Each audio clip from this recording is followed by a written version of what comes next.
The armory was well stocked, and none of them would go into the dungeon wanting. After selecting their gear, they made their way to an old freight lift that was operated with pulleys and ropes. There was only enough room on the lift for the 4 of them, and no pesky safety features like rails. A burly proctor Nightingale recognized as an archery instructor stood just behind the lift. "Someone keep a hand on the rope at all times," he warned. "If you let go, the fall will kill you." "Got it," Rook answered. He was the first to climb aboard, taking hold of the control rope with one gigantic fist. The rest of them followed him aboard, and they started down.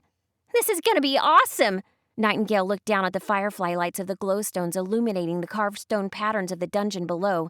"Even if it's a trial dungeon, it's about time we get out of the classroom." Zeke nodded. "I just can't wait to graduate.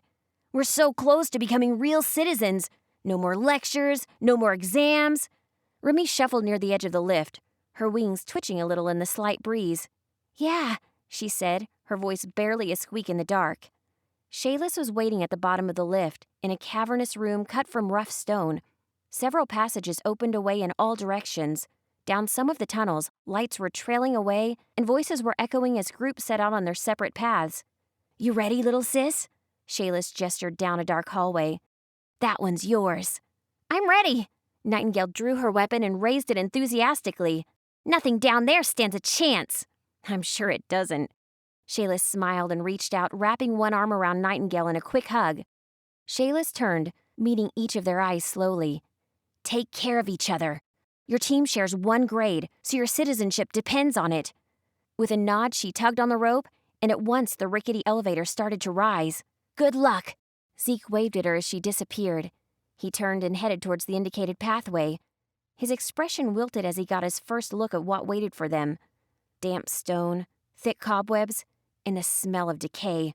"Let's get this over with."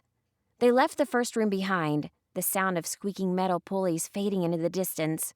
The stone was thick here, too thick to hear what any of the other groups might be doing. Soon enough, they were left with nothing but their own footsteps and the light of their glowstones.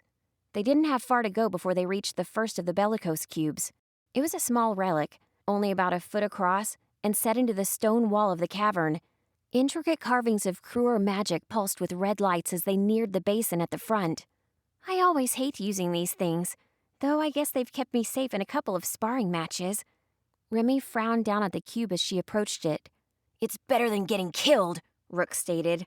"I bet the proctors put them here so that they have time to intervene if we're defeated by monsters, or if we suffer an otherwise fatal fall. Just make sure to attune yourself with it.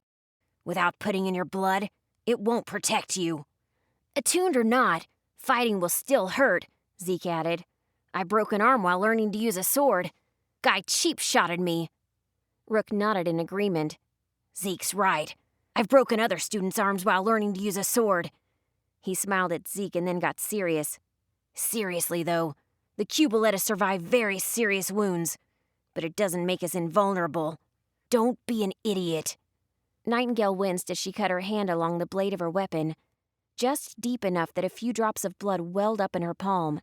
A few drops fell from her pale fingers into the bowl. One by one they struck and boiled away, and the glow of the cube grew much brighter. For just a moment, she felt as though all the blood in her body was being tugged towards the cube. The strange sensation passed, and she got out of the way. They all took their turns before they could finally advance into the encroaching gloom.